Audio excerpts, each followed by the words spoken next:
Welcome, folks. It's great to have you back again on a beautiful day here in Vancouver. We're continuing in our verse-by-verse journey through the Gospel of Mark, and we're picking up the story tonight in Mark chapter 13, starting at verse 1. Mark 13, verse 1. Now remember, there's Act 1, there's Act 2, and there's Act 3 in the Gospel of Mark. We are in Act 3. We're getting to the end. We're near the end of Jesus' final week on earth, what's called his Passion Week, or the week of suffering in the city of Jerusalem.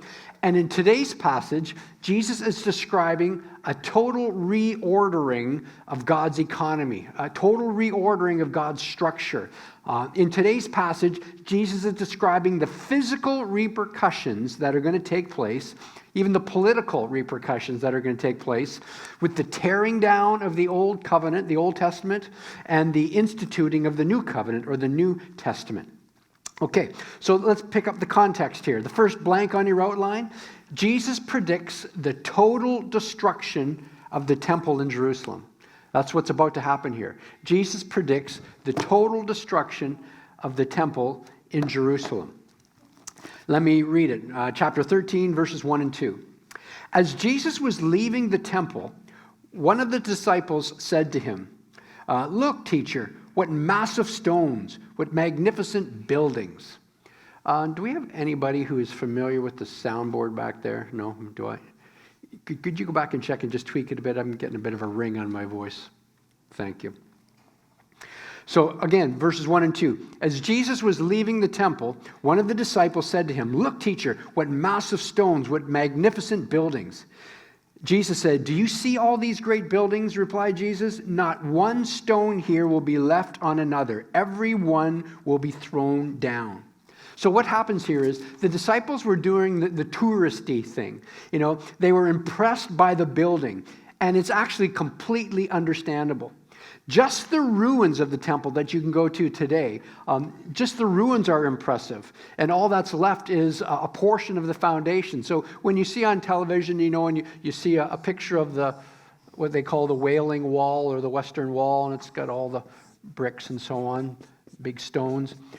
And on top here is the Dome of the Rock, you know, the Muslim shrine. And so when you typically see a picture, you're seeing people standing here and they're praying against this wall, standing against that wall. Well, this was not the temple per se. This was there's a wall that comes out here now, but this goes way back into here still, in behind, and they've built up the city all around it. But this goes way back, and previously, this was just the foundation upon which the temple was built.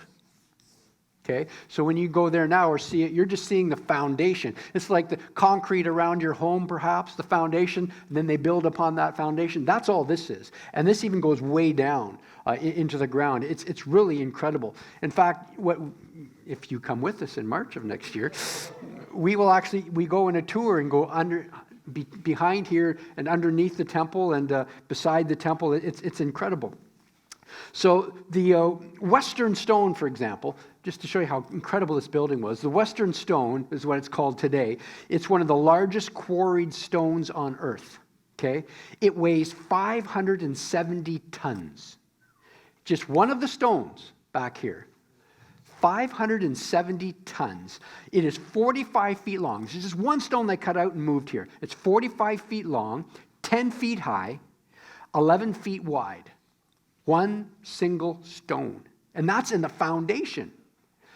And if you join us on their tour, you'll be able to walk by and touch that stone and have your picture taken in front of it, perhaps. But so the dimensions of this temple in Jerusalem were staggering. This was 35 acres complex. It was a 35-acre complex. The walls above on the temple, they rose 10 stories tall. And the foundation went as deep as 6 stories deep into the ground to the bedrock. Jewish Roman historian Josephus provides us with detailed descriptions of the massive building and its ornamentation. He wrote that the white stones, so it was built of these beautiful white stones, they gave the entire complex a brilliant white appearance so that at a distance, the temple looked like a snow-covered mountain, he said. And the southern part of the temple, which would be here, It was called Solomon's Colonnade. It was a covered portico made up of 162 40-foot high columns. So 162 giant columns, 45 feet tall, and set in 4 rows. And these columns were so massive that 3 men, like going like this, it had to be 3 men to put their arms around it to touch each other. That's how thick these columns were. This place was incredible. And the temple itself was, the temple portion itself was covered in gold plates. So the walls were covered in gold plates, which reflected the sun. And here's quoting Josephus. He said, it reflected the sun so fiery a flash that persons straining to look at it were compelled to avert their eyes, just like they're staring at the sun. So this was one incredible building that Herod had built. And so you can understand, going back to verses 1 and 2, as Jesus was leaving the temple, one of the disciples said to him, "Look, teacher, what massive stones, what magnificent buildings." Like they're saying, isn't this incredible, this architecture? And Jesus kind of rains on their parade. And Jesus says, "Do you see all these great buildings? Not one stone here will be left on another. Every one will be thrown down." It would be like someone visiting New York City in August of 2001 and saying, "Look at these twin towers. Look at this World Trade Center. Isn't this impressive? Some of the tallest buildings in the world." And your tour guide saying, "You see these buildings? There's going to come a day and not one stone will be left upon another. It'll all be torn down." You'd be thinking, what? How could that ever happen? That's the context of what Jesus was saying here. So, blown away by what Jesus has just said, the disciples asked 2 key questions. I mean, the temple was everything to a Jew. The temple was the center of their world. And Jesus just said, there's coming a day when it's going to be completely torn down. And so, they asked 2 key questions, verses 3 and 4. As Jesus was sitting on the Mount of Olives, so the temple's, actually Mount of Olives is on this other side, but so the Temple Mount, and then this is looking north, and then there's the Kidron Valley, and then remember we learned there's the Mount of Olives with Garden of Gethsemane here, and Bethany's over here, and the temple is here on Temple Mount, and this is the western wall. So this wall is on this side. And so what happened was they just walked over here, and they're up on here somewhere on the Mount of Olives. And while they're up there sitting, overlooking this beautiful temple, as Jesus is sitting on the Mount of Olives opposite the temple, probably in Garden of Gethsemane, because we learn later that Jesus loved to hang out in this Garden of Gethsemane. It says, Peter, James, and John and Andrew asked him privately, "Tell us, when will these things happen? And what will be the sign that they are about to be fulfilled?" So what they're saying is, so Jesus, you said the temple's going to be torn down someday. So tell us, like, when is this going to take place? And can you give us a bit of a heads up warning so we're not here when it happens? That's what they're saying. And so Jesus answers their question about Jerusalem, but he also appears to describe events related to his second coming at the end of the age. Or does he? That's the confusion here. This is where it gets tricky. And the passage we're going to study today is one of the most complex passages in the Gospel of Mark. It's created a lot of discussion over the centuries. So, in order to, as your outline says here, and it's not a blank, this is just a big box in your outline. In order to interact with today's passage, we need to be familiar with 2 historical events to which many believe Jesus is referring here. Both of these events were in the future for the disciples. So that's important to understand. Because we're kind of at this strange position here as we discuss the passage. We're in a different view. So if this is the timeline, okay, and here's, let's just roughly, again, say 33 AD. So this is when they're talking. The temple, so in the future, the temple was destroyed in 70 AD, but the war with Rome started in 65 AD, is when Rome started sieging Jerusalem. There's a 5-year siege on Jerusalem, and finally it's all destroyed in 70 AD. And we're here in 2019 AD. Okay? So, they're there, and what Jesus is talking about is in their future, and it's in our past, but Jesus is also talking about something in our future as well, and that is the return of Christ. So there's two things going on here. So what we're going to call 70 AD is the destruction of the temple. So we understand 70 AD means the destruction of the temple. And then there's another word that's used. The return of Christ is the Greek word parousia. Okay? And that's the Greek word for the return of Christ. And the word parousia means the presence or the arrival. Okay? So the parousia has become the symbolic term for the return of Christ. So we're talking about two events. Both was in the future of the people who were at the time, and only one of them is in our future. One is in our past. So this is where it gets a little tricky. Okay. But the key question that we need to answer when we're looking at today's passage is this. When is Jesus talking about the destruction of Jerusalem, and when is he talking about the end of the age? Because he seems to blend the two in a bit. Or are these events one and the same? Meaning, is Jesus talking about the destruction of Jerusalem and the parousia as being one event? So did Jesus and Mark get it wrong by linking these two events together?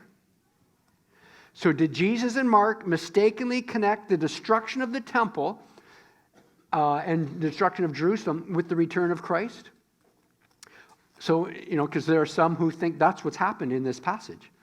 So see if you can discern what Jesus is saying. We're going to read this whole chunk together, and then we're going to piece it out. So here we go, starting at verse 1 again, so we get the whole context. See if you can discern what Jesus is trying to say here.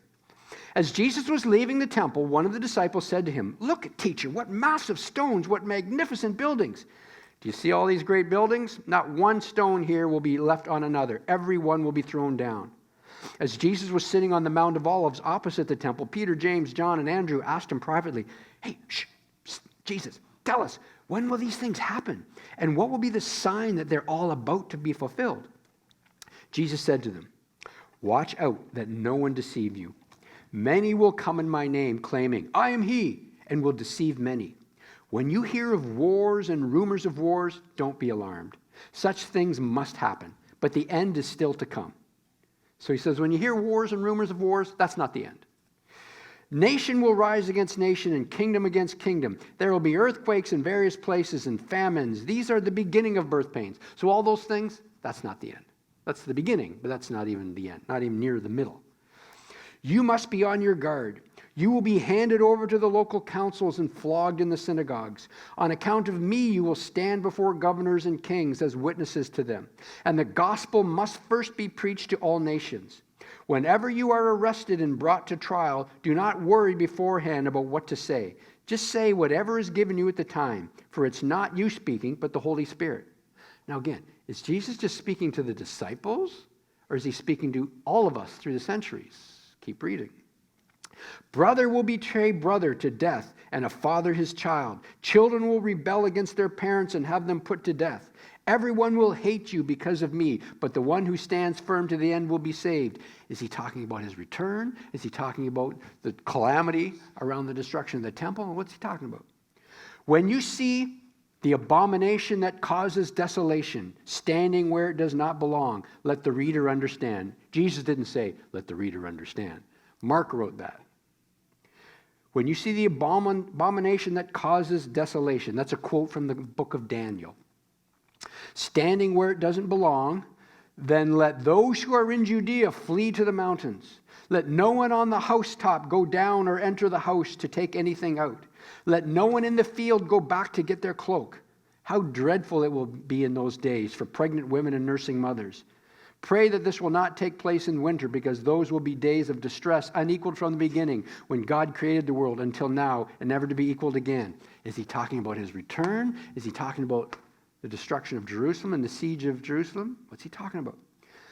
He says, "If the Lord had not cut short those days, no one would survive. But for the sake of the elect, whom he has chosen, he has shortened them. At that time, if anyone says to you, 'Look, here's the Messiah,' or 'Look, there he is,' don't believe it. For false messiahs and false prophets will appear and perform signs and wonders to deceive, if possible, even the elect. So be on your guard. I've told you everything ahead of time. But in those days, now what days is he talking about? He's talking about AD 70? Is he talking about his return? In those days, following that distress, the sun will be darkened, and the moon will not give its light. The stars will fall from the sky, and the heavenly bodies will be shaken. At that time, which time? 70 or afterwards? People will see the Son of Man coming in clouds with great power and glory, and he will send his angels and gather his elect from the four winds, from the ends of the earth to the ends of the heavens. Now, learn this lesson from the fig tree. Remember, he's talked about the fig tree before, symbolizing Israel sometimes. As soon as its twigs get tender and its leaves come out, you know that summer is near. Well, even so, when you see these things happening, you know that it is near, right at the door. What's it? Truly I tell you, this generation will certainly not pass away until all these things have happened. What does that mean? Heaven and earth will pass away, but my words will never pass away. But about that day or hour, no one knows, not even the angels in heaven, nor the Son. He says, I don't know when this is going to happen. But what's he talking about? Not even the angels in heaven, but nor the Son, but only the Father. So be on guard, be alert. You don't know when that time will come. It's like a man going away. He leaves his house and puts his servants in charge, each with their assigned task, and tells the one at the door to keep watch. Therefore, keep watch, because you don't know when the owner of the house will come back, whether in the evening or at midnight or when the rooster crows or at dawn. If he comes suddenly, don't let him find you sleeping. What I say to you, I say to everyone, watch. Well, good luck with that, right? Well, we're going to spend the next few hours, the next 40 minutes or so, unpacking 2,000 years worth of interpretations. And I've compiled the 5 major options that have been put forward over the years to make it simple for us. So here we go. Here's the competing interpretations of Jesus' response. First of all, number 1, some teach that the entire passage refers to the parousia, or the return of Christ. So let's look at that one first. There are some who say everything you just read has nothing to do with the destruction of the temple in AD 70 and is all about the end times, about Jesus' return. Okay? Now, here's some challenges facing this view.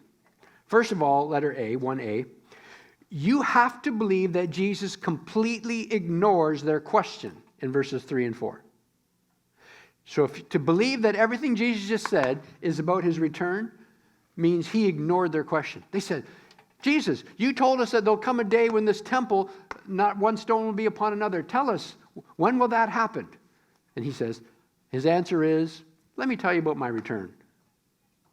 But that's not what they asked. They asked about the temple after he said that it would be torn down someday.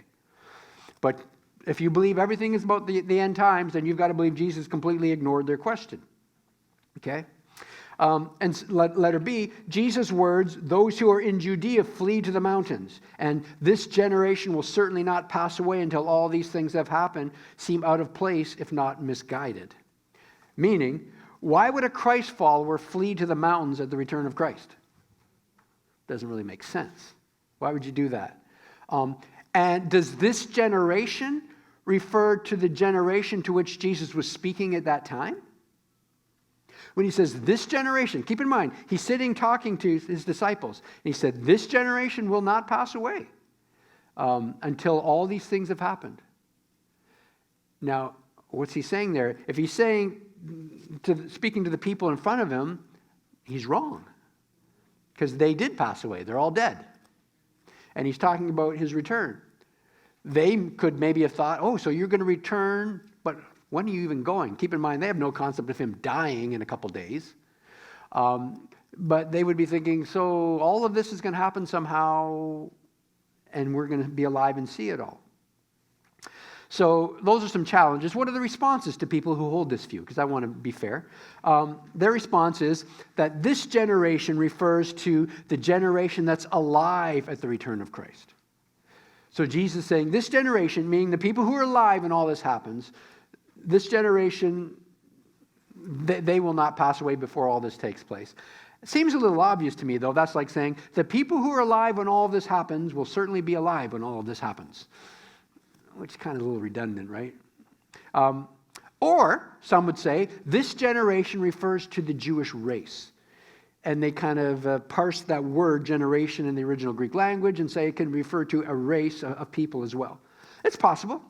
It's not impossible. So both of those answers are possible, but you need to decide how convincing they are. In fact, what I want you to do right now is take about 2 minutes around your group, your table there with the people around you, and you just discuss how probable you think this first option is. Discuss this with the people sitting near you for a couple minutes.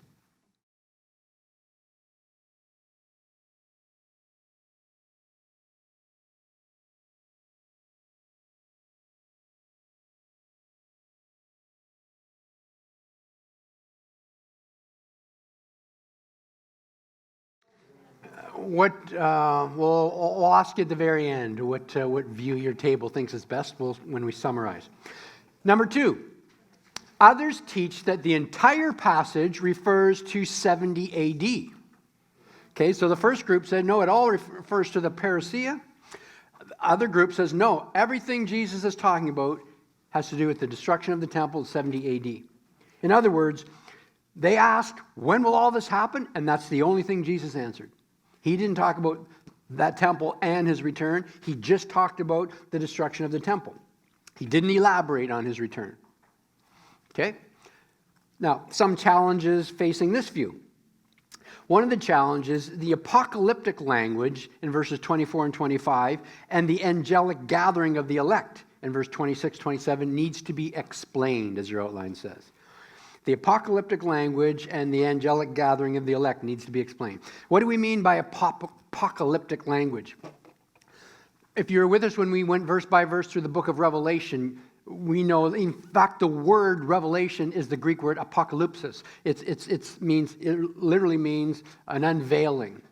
But apocalyptic language was, an apocalyptic genre was a whole type of book, a whole type of literature, which was very popular in the first century, using a lot of symbols and numbers and visions and images and imagery and beasts coming out of the water. It was all highly symbolic. It's almost like a complete, like a coat of arms. You know, you have a picture of a coat of arms, and everything symbolizes something on the coat of arms. That's like apocalyptic literature. Everything was symbolic and meaning something else. And so it's not to be taken literally for the most part. It's all symbolic. And that's a lot of what the book of Revelation is. It's not completely an apocalyptic literature, we learned. It's also prophetic and so on, and teaching as well. But it's highly slanted towards apocalyptic. Well, in a similar way, we've got apocalyptic language in verses 24, 25. In those days following that distress, the sun will be darkened. The moon will not give its light. The stars will fall from the sky. The heavenly bodies will be shaken. Folks, if stars fall from the sky, you have the universe collapsing. If he's being literal here, I mean, the universe is imploding. Okay? This is apocalyptic language. And actually, Jesus is quoting Isaiah 13:10 and Isaiah 34:4 is what he's quoting there. So that's actually Old Testament prophets predicting these things about Gentile nations in the past. We'll get to that in a moment. Then verse 26, 27, more apocalyptic language to a degree. At that time, people will see the Son of Man. Remember, the Son of Man is the title that Jesus liked to refer to himself as. It's referring to the book of Daniel, Daniel 7, I believe. 7, 9, or 10, or all of the above. I can't remember off the top of my head. But in Daniel, it's the title of a figure in the book of Daniel that Jesus referred to himself as. And it's a figure, a person who clearly was a type of the Messiah to come, but not many Jews really referred to the Son of Man in the book of Daniel, which is why Jesus used that title to describe himself, because it was a clean slate a canvas that he could paint anything on. The Messiah had all of this baggage. Son of Man didn't have any baggage. But it was a figure who has all this power, all this authority, and is on the throne. It's clearly depicting the Messiah coming, but for whatever reason, Jewish prophets, Jewish scholars never really picked up on it till afterwards. So it was the term Jesus used for himself. Excuse me. And that's what he says, at that time, people will see the Son of Man excuse me, he's quoting essentially from Daniel here, coming in clouds with great power and glory, and he will send his angels and gather his elect from the four winds, from the earth, and of the earth to the ends of the heavens. So, those phrases need to be explained. If this is just all about here, how is all of that cataclysmic stuff happening? When we're sitting here in the year 2019 looking back, and the universe is still intact, right? And we're not aware of any angels, going across the universe and heaven and earth and so on back in AD 70. So how would someone who holds this view respond? Well, their response is that almost every word of verse 24 to 27 is drawn from the Old Testament prophets, and that's true. And Jesus is speaking to people who were comfortable with Old Testament prophetic imagery, and they were at home with Old Testament prophetic language. It was their common tongue. They were very fluent in Old Testament imagery. They understood it's not literal, okay?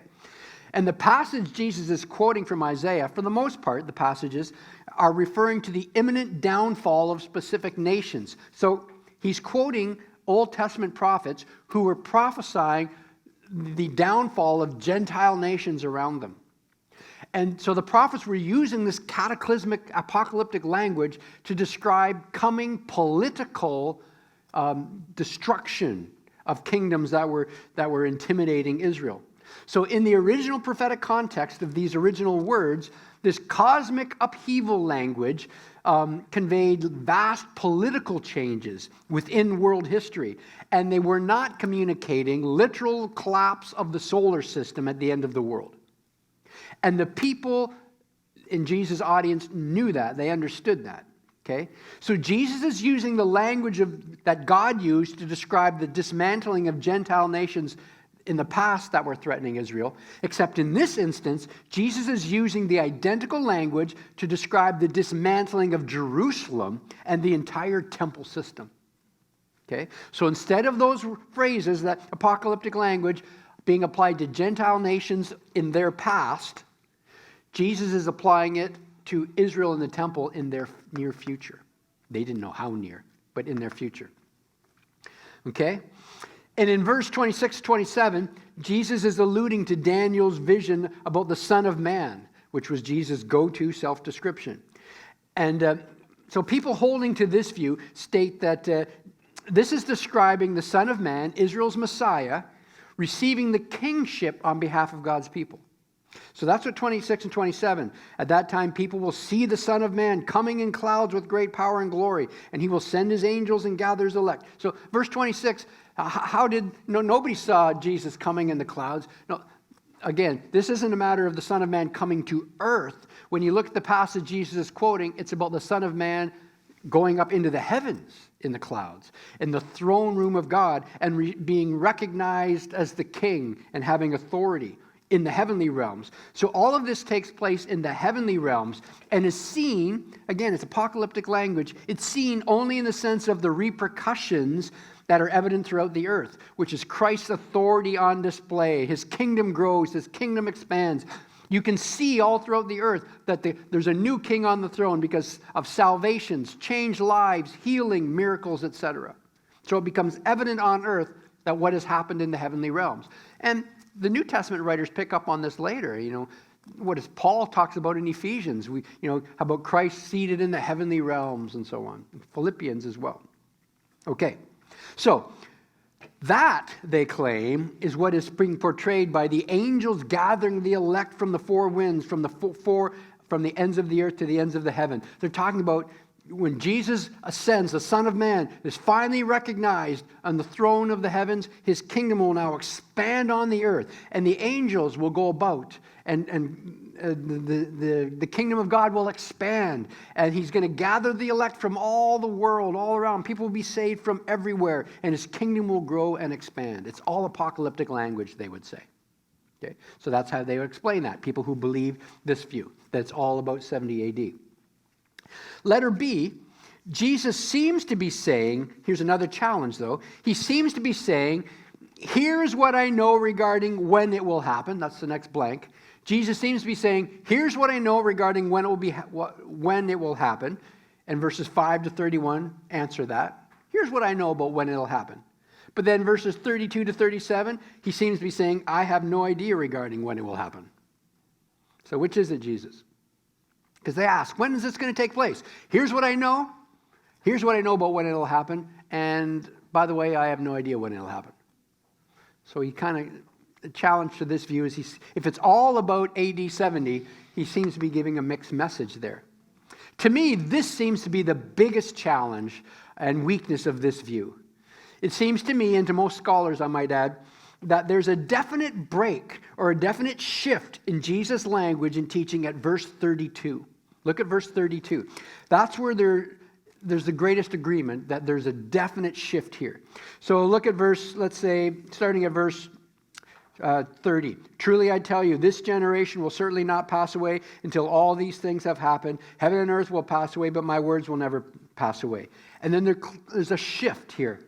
But about that day or hour, no one knows, not even the angels in heaven nor the Son, but only the Father. Be on your guard, be alert. So he's speaking very forthrightly before that, and then the word but is a sort of almost a line that's drawn. But having said all that, about that day or hour, no one knows, not even the angels in heaven. So this is a problem with this view. If it's all one big thing, it doesn't seem to flow very well. Their response, people who hold that view, how do they respond to that? I haven't really come across a strong response to this objection other than to simply dismiss it. For people to say, no, I don't think that there's a change there. No. Now, there may be a better response than that. If there is, I'm not aware of it, and I don't want to misrepresent them, but I've not found a solid rebuttal to that concern. By the way, let's pause here for a second. Because the question you might be asking, thinking to yourself, hold on, how can Jesus be God in flesh and him state that he doesn't know when he's going to return? If Jesus is God in flesh, he should have all the attributes of God. He should be omniscient. He should know all things. So how can he not know? When we did our discussion of the Trinity, and a couple other series that we've done, we touched on this, and when we talked about the doctrine of God and the different attributes of God, and we talked about omniscience, and we talked about the incarnation, meaning the Son taking on flesh. One possible answer to this is that, so to understand the knowledge Jesus held, when he was a little baby in the manger in Bethlehem, was he looking up going, E equals MC squared? Like was he doing calculus in his mind as a baby? Well, of course not. That sounds ludicrous, doesn't it? And Jesus had to learn. The Bible says he learned obedience and so on. Well, if he's God, how can he learn things? So the best response that I've heard over the years is that Jesus possessed omniscience, but he only accessed his omniscience when the Father directed him. Jesus said, I only do what I see my Father do. Father's greater than I. The Son has submitted himself to the Father. They are one God. They're co-equal. But when Jesus came to earth and took on humanity, that's part of his humility that Paul teaches in Philippians 2. He submitted himself to the Father. He said, I only do what I see the Father do. Father's greater than I. And I've submitted myself to the Father. And so one of the ways he submitted is that he limited his experience of his omniscience, meaning he still possessed his omniscience. He could not give up omniscience. It's part of his attribute. It's part of his nature, his being. But he could set aside the voluntary access, the voluntary use of his omniscience. So you say, well, how could you do that? Well, think in these terms. In fact, literally right now, think about what you're thinking about. Okay. Now think about your birthday. Now, had you forgotten your birthday? No. It was just in the back of your mind. You weren't accessing it at the front of your mind. In a similar way, the omniscience of God was in the subconscious. It's in the background of Jesus' mind, and he only accessed it when the Father directed him to access it. So he possessed it, but he did not access it. He lived a human life, and he learned as you and I learned and grow as you and I grow. That's one possible response to that concern. Okay, that's just a bit of a sidelight. Number 3, And you can ask about that at the end if you want to. Number 3, a third option. Still, others teach that this passage is a hybrid. Hybrid. It's a hybrid of the parousia and 70 AD. Meaning, it's not an either or, all or nothing choice. Jesus is speaking about both the destruction of Jerusalem and the temple, and he's speaking about his return. It's a hybrid, it's a blending, it's a combination of the two. And there are 3 hybrid options from which you can choose. Here we go, hybrid option A. In verses 5 to 13, Jesus is referring to the events surrounding 70 AD. So verses 5-13, it's about 70 AD. Verses 14 to 27, it's about the parousia. And then back to 70 AD, verses 28 to 31. And then 32 to 37 is back to the parousia. So those next 4 blanks, 70 AD, the parousia, 70 AD, parousia. So this view is Jesus goes back and forth between talking about 70 AD, then the parousia, and then 70 AD, then the parousia. So if you look at it, 5 to 13, when he says, Jesus said to them, watch out that no one deceives you, many will come. Okay, he's talking about 70 AD. And he's talking about 70 AD right up until he says, everyone will hate you because of me, but the one who stands firm to the end will be saved. So listen, there's some tough days coming. Some people are going to say, I'm the Messiah, but they're not. Don't listen to them. It's going to be really difficult. Be on your guard. They're going to hand you over to local councils. You're going to be flogged in synagogues. It's going to be ugly. And but don't worry, don't worry about what you say. I'll give you the words to say, but you're going to experience some intense persecution. And children are going to go against their parents. It's going to be ugly. But everyone's going to hate you because of me, but the one who stands firm to the end will be saved. Then, from verse 14, he starts talking about his return. When you see the abomination that causes desolation, standing where it doesn't belong, let the reader understand, then let those who are in Judea flee to the mountains. So right up from there, right up till the angels and the elect in the 4 winds, he says that's when he refers. They say that's when he's referring to his return. And then, starting in verse 28 to 31, he goes back to 70 AD.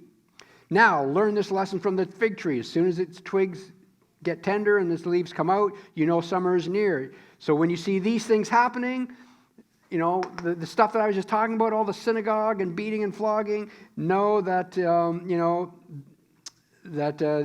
it's right at the door. So the trouble that you asked about, it's right at the door when you see the intensity ramp up. Truly I tell you, this generation, you people right here in front of me, will not pass away until all these things have happened. Heaven and earth will pass away, but my words will never pass away. He's talking about 70 AD then. And then, at that natural break we talked about, verse 32 to 37, is when he goes back to referring to his return. But about that day and hour, the return, no one knows. He's saying, I know when 70 AD is going to happen, but I don't know about the return. That's something that's in my subconscious. If we're going to refer to what we just talked about, it's in my omniscient subconscious, and the Father's not revealed that to me. He's revealed this to me, 70 AD, but he's not. Even the angels don't know that one. Okay? That's this view. They go back and forth. It's a hybrid. Some challenges facing this view. Letter A. Jesus has a desecration taking place, the abomination that causes desolation. He has a desecration taking place in a temple that he's just taught will no longer exist. See, he said at 70 AD, it's all going to be destroyed. Not one stone will be standing on another. But at my return, there's going to be an abomination in the temple. Hold on, I thought the temple doesn't exist anymore. How can there be an abomination that causes desolation? Which is what Daniel refers to. Someone going into the Holy of Holies and just desecrating it. Their response to that would be, some claim that the temple is going to be rebuilt. And there's great cheering for this. Now, I can understand the sentiment here. And being in Israel many times, I get it. And there are even some Christians who cheer for this. But I really think we're misguided if we cheer for the temple being rebuilt. Because, think about this with me, Jesus and God is the one who's judging the temple. We've just come through the last few weeks where Jesus is pronouncing judgment on it. He clears it out. He talks about it's all leaf and no fruit and so on. He's dismantling the temple. And he's saying there's going to come a day when no stone's going to be on top of the other. This is God's judgment. God shutting down the Old Testament sacrificial system and instituting a new covenant. So for us to be cheering for the temple to be rebuilt is really misguided. And I'm not sure we really understand what's going on if we cheer for that. Okay. We're really cheering for the Jews to remain lost in their thinking, if you think about it. But some claim that's what's going to happen. Whether you cheer for it or not, they're going to say the temple's going to be rebuilt, and that will be, then some terrible things are going to happen in it in the last days. B, on your outline, for a worldwide event like the parousia, the abomination that causes desolation and those who are in Judea flee are very specific to Jerusalem. So that's the second challenge. For a worldwide event like the return of Christ, the parousia, talking about what happens on Temple Mount in Jerusalem, and those who are in Judea flee at that moment, that's very specific to Jerusalem. What about the rest of the world? Their response, if someone who believes this, would be, yeah, so what? Yeah, so he's just talking about Jerusalem at that moment. Big deal. Okay, legit. Letter C, why would a person be concerned about clothing or pregnancy at the return of Jesus? Like at the return of Christ, the last thing you're worrying about is your clothing or being pregnant. Why would that be a concern to you? Their response, this is hyperbole. This is an exaggeration to make a point. It's emphasizing the dramatic and cataclysmic nature of the event. That would be a possible response to that concern, if you want to hold this view. So that's hybrid A. Here's hybrid option B. Again, the four blanks are again the same. 70 AD, parousia, 70 AD, the parousia. So that's identical. This hybrid view says, yeah, it's divided into four again, and yes, it goes back and forth, 70 AD, parousia, 70 AD, parousia. So how is this different than the first hybrid? Well, actually, it's subtle, but it's important. Essentially, there's only one difference. This hybrid sees verses 14 to 23 as describing the destruction of the temple, while the first hybrid saw verses 14 to 23 describing the return of Christ. So let's read those verses. Verses 14 to 23, this view sees these verses as describing the destruction of the temple, 70 AD. When you see the abomination that causes desolation standing where it doesn't belong, let the reader understand. Let those who are in Judea flee to the mountains. Let no one on the housetop go down or enter the house or take anything out. Let no one in the field go back to get their cloak. How dreadful it will be on those days. He's talking about 70 AD here. The first group thought he was talking about the return of Christ. This group says no, he's still talking about 70 AD here. Pray that this will not take place in winter or if you're pregnant and nursing, because those will be days of distress unequaled from the beginning when God created the world and until now, and never to be equaled again. Say it's going to be awful. It's going to be a terrible siege. It's going to be awful. If the Lord had not cut short those days, no one would survive. But for the sake of the elect whom he has chosen, he has shortened them. At that time, if anyone says to you, look, here's the Messiah, look, there he is, don't believe it, false messiahs will come and so on. So be on your guard. I've told you everything ahead of time. That's where all of that is about the parousia, according to this view. The previous view said, no, that's about the return of Christ. Okay? So with hybrid A, all of that happened at the return. Hybrid B, all of that has already happened at the destruction of the temple. So those are things we don't have to be concerned about. That's all already taken place in our past. Now here's some challenges facing this view. A, in those days following that distress doesn't sound like a gap of thousands of years. Okay? So verse 24, between verse 23 and 24 is a gap of at least 2,000 years, roughly, right? Already. Because verse 23 is the end of 70 AD, and verse 24 begins the parousia, and that's all represented by the phrase, in those days. The following that distress, in those days following that distress. So, in other words, what they're really saying is, at least 2,000 years later, not sure that sounds like a gap of 2,000 years in those days following that distress. But their response is, well, it is. Just deal with it. And they would say, and it's legit, that's classic, what's called a telescoping technique, meaning we have a mountain range. Okay, so that's the mountain range. But if you look at that mountain range from over here, all I see is this. I see that peak and I see that peak. Okay, but I don't see any of this. I just see peak, peak, peak, right? And this is what's called sort of like a telescoping, where then when you describe these things, you're telescoping them, you're pulling it in. I just describe A, B, and C, and I'm not describing all that's between A, B, and C. I'm telescoping it, I'm pulling it all together, because that's what the prophets saw.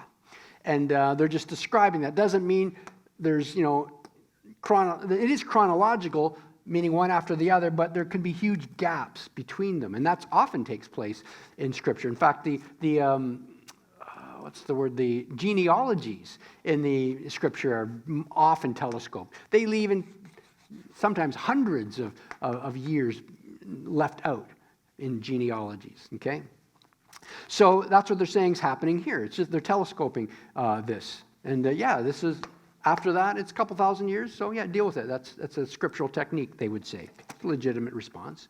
Okay, hybrid option C. Hybrid option C. This one's simpler. In verses 5 to 31, Jesus is referring to the events surrounding 70 AD.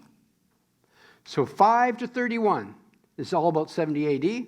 And 32 to 37 is the parousia. So that's much cleaner, much simpler. Everything up until that, phrase, but about the day and hour no one knows, everything up till then is about 70 AD. And it's only at verse 32 does Jesus talk about his return. Okay? Some challenges facing this view. The apocalyptic language, again, in the angelic gathering of the elect, needs to be explained, as your outline says. The apocalyptic language and the angelic language needs to be explained. But these people would say, remember verse 2, talking about everything we learned, not verse 2, view number 2. The people in view number 2, they addressed that objection reasonably well. How it was Old Testament apocalyptic language describing earth-shaking political changes and the Son of Man is assuming his heavenly authority. They would say that's exactly what's happening here. That all that apocalyptic language and angelic stuff, they would hold the same view from option 2, that's just using apocalyptic language, that's just talking about Jesus' kingdom expanding here on earth. That's how they would address that. All right, what I'd like you to do now for the next couple of minutes is just discuss the strengths and weaknesses of those hybrid options and see if any of those three tickle your fancy. And then see around your table if there's any of all these 5 views we've discussed, maybe which view would you vote for as the best view? Or maybe you have your own view. Talk about that for the next couple of minutes.